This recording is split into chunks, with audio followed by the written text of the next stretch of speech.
అందరికీ నమస్కారం। ఈరోజు మనం పప్పులోకి పప్పుచారులోకి పక్కన చల్లమిరపకాయలు తింటూ ఉంటాం కదా, అలా తినడానికి మిరపకాయలతో ఒక చిన్న వంట అసలు స్టవ్ వెలిగించకుండా నూనె వేయకుండా చేసి చూపిస్తాను। ఇలా లేతగా ఉన్న మిరపకాయలు తీసుకున్నాను। వీటిని మధ్యలోకి ఇలా చీరాలి, లోపల ఉన్న గింజలు తీసేసి ఇప్పుడు ఈ చిన్న రోల్లో 2 స్పూన్లు వాము, 1 స్పూను ఉప్పు వేసుకుని దంచుతున్నాను। బాగా మెత్తగా ఏమీ అవసరం లేదు। తర్వాత ఈ పొడిని ఈ మిరపకాయలు మధ్యలో ఇలా కూరుతున్నాను। ఇలా మిరపకాయల నిండా ఈ వాము ఉప్పు పెట్టుకున్న తర్వాత ఒక నిమ్మ చెక్క తీసుకుని పిండుతున్నాను। అయిపోయింది। ఇవి పక్కన పెట్టుకుని 1 గంట తర్వాత లేకపోతే 1 రోజు తర్వాత లేకపోతే అప్పటికప్పుడైనా సరే తినొచ్చు। అప్పటికప్పుడు తిన్నా కూడా చాలా బాగుంటాయి।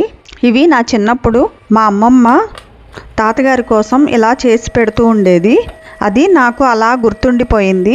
ఈ వాము వల్ల మనకి ఆహారం త్వరగా జీర్ణమవుతుంది, కడుపులో ఏదన్నా గ్యాస్ ఉన్నా సరే అది త్వరగా బయటికి పోతుంది। ఇలా మిరపకాయలు చేయడం మీలో ఎంతమందికి తెలుసో కామెంట్ చేయండి।